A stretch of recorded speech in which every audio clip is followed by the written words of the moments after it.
حضرت عمر وارض عن المشرکین وارض عن المشرکین، اے میرے محبوب تیرا کام یہ ہے کہ جو حق ہو اس کو کھول کھول کر بیان کر، یہ نہ دیکھ کہ لوگوں کی پیشانیوں پہ مسکراہٹ آتی ہے کہ سلوٹیں پڑتی ہیں۔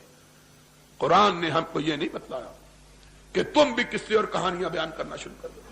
اچھے اچھے لوگ قصہ گو بن گئے ہیں۔ حقیقی بات یہ ہے کہ 10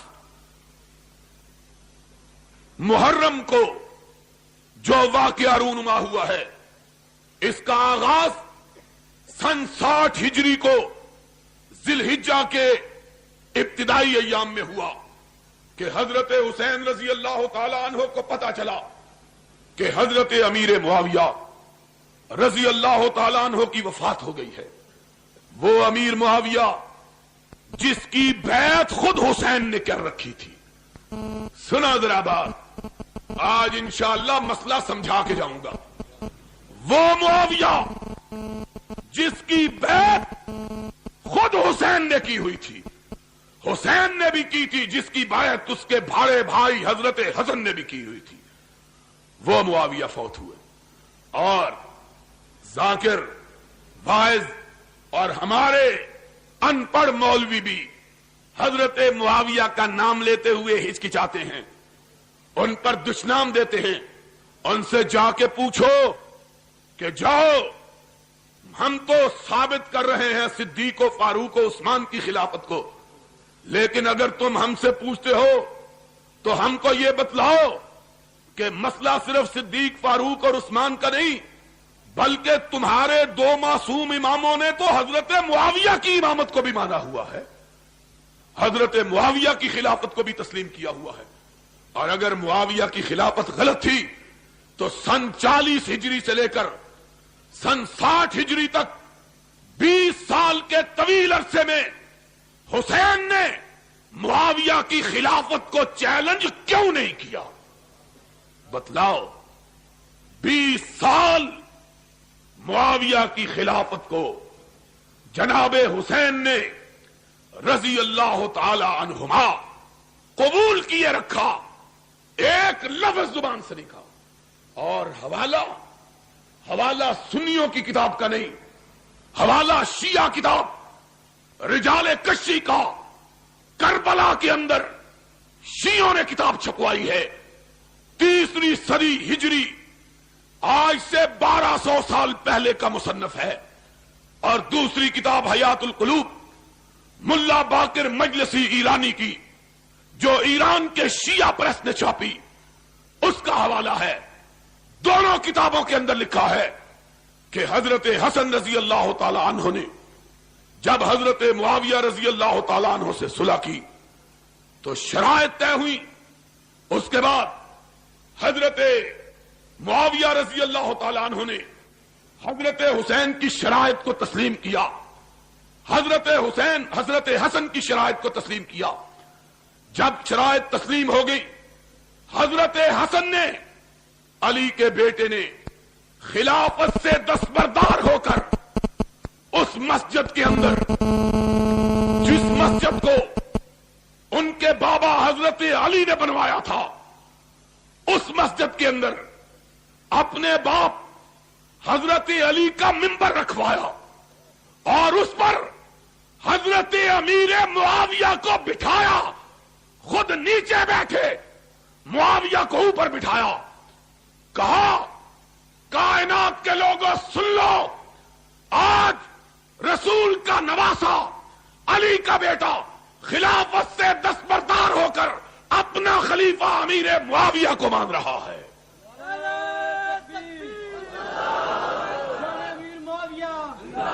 یہ حضرت حسن رضی اللہ تعالیٰ عنہ نے کیا۔ جاؤ، یہ تمہاری دونوں کتابوں کا حوالہ۔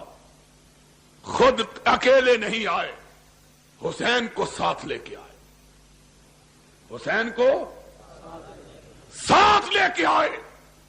اپنی فوجوں کا کمانڈر قیس ابن سعد ابن عبادہ وہ بھی ساتھ ہے۔ کہا امیر معاویہ رضی اللہ تعالی عنہ میرا امام ہے۔ پھر حسین کی طرف دیکھا، اس حسین کی طرف جن کا نام نامی اس میں گرامی لے کر تم صدیق و فاروق پہ کیچڑ اچھالتے ہو. اس حسین کی طرف دیکھا، کہا کم وبائے حسین اٹھو، میں نے معاویہ کی امامت کو مانا ہے، تم بھی معاویہ کے ہاتھ پہ بیعت کر کے اس کو اپنا امام مانو. حضرت حسین اٹھے، حسن کے بعد حضرت امیر معاویہ کی بیعت کی، پھر اپنے کمانڈر ان چیف کو حکم دیا، اٹھو معاویہ کی بیعت کرو. یہ فوجی آدمی تھا، اور فوجیوں کا دماغ ذرا تھوڑا سا بولو موٹا ہی ہوندا ہے. انہاں دا بسترا چوک کے ہی سٹو تے انہاں نوں سمجھ آوندی ہے، اپنے آپ جان نوں تیار نہیں ہوندے. کہا، اور آج اسمبلی کے اندر اسلام کا نام لے کر وہ بل پیش کیا گیا ہے جس میں یہ کہا گیا ہے کہ ضیاء الحق اگر اسلام کے خلاف بھی بات کرے تو اس کو دنیا کی کسی عدالت میں چیلنج نہیں کیا جا سکتا. یہ اسلام ہے. اور محمد الرسول اللہ صلی اللہ علیہ وسلم کا لایا ہوا اسلام کیا تھا؟ وہ جس کا اظہار صدیق اکبر نے کیا تھا، اذا قمت واستقمت فاعینونی واذا وجدت فقومونی. لوگوں، قرآن و سنت کے مطابق بات کروں تو میری مدد کرنا، قرآن و سنت کے خلاف ہٹ جاؤں تو مجھ کو پکڑ کر میرے سر کو سیدھا کر دینا. یہ صدیق کہتا ہے، اور ضیاء الحق صدیق اکبر سے بھی بڑا ہو گیا ہے معاذ اللہ. اور وہ مولوی غیرت سے آری جو اس کے باوجود اس بل کو تسلیم کرنے اور اس پر دستخط کرنے کے لیے تیار. کہا ہے کہ اس بل کو کسی شرعی عدالت میں بھی چیلنج نہیں کیا جا. سن لو، ساری کائنات تمہارے بل کو مان لے، خدا کے فضل و کرم سے قرآن و سنت کو ماننے والے اہل حدیث اس بل کو نہیں مانیں گے اور قرآن و سنت کے خلاف کسی آواز کو گوارا نہیں کریں گے انشاءاللہ العزیز. تو بات میں کہہ رہا تھا، کہا اٹھو بیعت کرو. فوجی آدمی تھا، ادھر دیکھا ادھر دیکھا، اب کیا کروں؟ حضرت حسین کی طرف دیکھتا. تیری کتاب کا حوالہ میں کہا کرتا ہوں، انہی کی محفل سوارتا ہوں، چراغ میرا ہے رات ان کی، انہی کے مطلب کی کہہ رہا ہوں، زبان میری ہے بات ان کی. جاؤ، اگر کوئی شیعہ دوست کھڑا ہے اسے کعبے کے رب کی قسم ہے دنیا کے کسی ذاکر سے پوچھے، اگر کوئی ماں کا لال اس حوالے کو غلط ثابت کرے، لاہور میں بیٹھ کے کہتا ہوں، اپنی اس مسجد میں بیٹھ کے کہتا ہوں، منہ مانگا انعام دوں گا. اور اگر حوالہ سچا یا اپنی کتاب کو آگ لگا دے یا اپنے باطل عقیدے کو آگ لگا دے. ایک بات کو مان، یا اپنا عقیدہ چھوڑ دے یا اپنی کتابوں کو چھوڑ دے. تیری کتابوں کے اندر لکھا ہے کہ قیس ابن سعد ابن عبادہ نے حسین کی طرف دیکھا. کیا کروں؟ معاویہ کھڑا ہے سامنے جس کے خلاف جنگیں لڑتا رہا ہوں، آج اس کے ہاتھ پہ کیسے بیعت کروں؟ حسین کی طرف دیکھا، حسین نے پلٹ کے جواب دیا، تیری کتاب کا حوالہ، کم فبائے فإنہ امامی. اٹھو کیس، میری طرف کیا دیکھ رہے ہو؟ اور جس کے ہاتھ پہ حسن و حسین نے بیعت کی وہ پوری کائنات کا امام ہے. دنیا کا کوئی شخص اس کی امامت کو مانے بغیر رہ سکتا نہیں. قم فبائے فإنہ امامی. اور جس کو تیرے دو معصوم اماموں نے امام مانا ہے، تو اس کا انکار کرنے کی جرات کیسے کرتا ہے؟ ان کے خلاف کیسے بات کرتا ہے؟ یا سیدھی طرح بات کہے کہ تجھ کو اس بات کا علم ہے جس کو تیرے اماموں کا علم نہیں تھا، اور تو یا کہے کہ تو حق پر ہے اور تیرے امام حق پر نہیں تھے. معاذ اللہ. پھر وہ عقیدہ عصمت کا باقی رہتا. عقیدہ امامت کے لیے یہ ہے کہ امام وہ ہوتا ہے جس سے کوئی غلطی ہو سکتی، اور اس سے ان دو ہے، ایک بھی امام نہیں، کتنے امام؟ ایک حسن اور دوسرا، دونوں نے بیعت کی۔ تو بات یہ کہہ رہا تھا سن 60 ہجری میں، اور باتیں بتلاؤں تو پھر سن لو۔ آج تعلق کا عالم یہ تھا، آج باتیں کرتے ہیں مروان کی، عبد الملک کی اور حضرت امیر معاویہ کی۔ جاؤ اپنی کتابوں کو اٹھا کے دیکھو، 20 سال حضرت معاویہ رضی اللہ تعالیٰ عنہ نے حکومت کی ہے۔ کتنے سال؟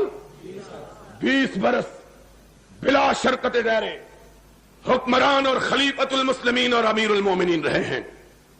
حسین بھی ان کی رعایا اور حسن بھی ان کی رعایا، بس رعایا۔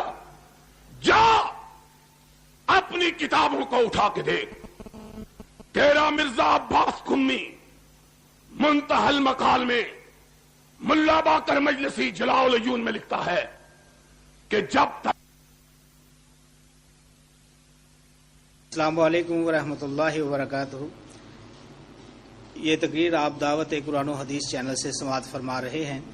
تمام اکابر جید علماء اہل حدیث کی تقریروں کا واحد چینل دعوت قرآن و حدیث، دعوت قرآن و حدیث۔ السلام علیکم ورحمۃ اللہ وبرکاتہ۔ اور نمازیں امیر معاویہ کے مقرر کردہ گورنر مدینہ مروان کے پیچھے پڑتے رہے۔ حسن بھی حسین بھی نمازیں کس کے پیچھے پڑتے رہے؟ امیر معاویہ کے قائم کردہ گورنر مدینہ مروان کے پیچھے۔ آج باتیں کرتے ہیں مروان ایسا اور امیر معاویہ ایسا۔ اگر امیر معاویہ ایسا ہوتے تو حسن اور حسین کو امیر معاویہ سے وظیفہ لینے کی ضرورت نہ تھی، اس کو جائز نہ سمجھتے اور ان کے خلاف جہاد کرتے، خروج کرتے، باہر نکلتے، تلوار بے نعم کرتے۔ 20 سال کے طویل عرصے میں ایک دفعہ، 20 سال کے طویل عرصے میں ایک دفعہ بھی حضرت امیر معاویہ کے خلاف زبان شکوہ کو حرکت، ایک دفعہ۔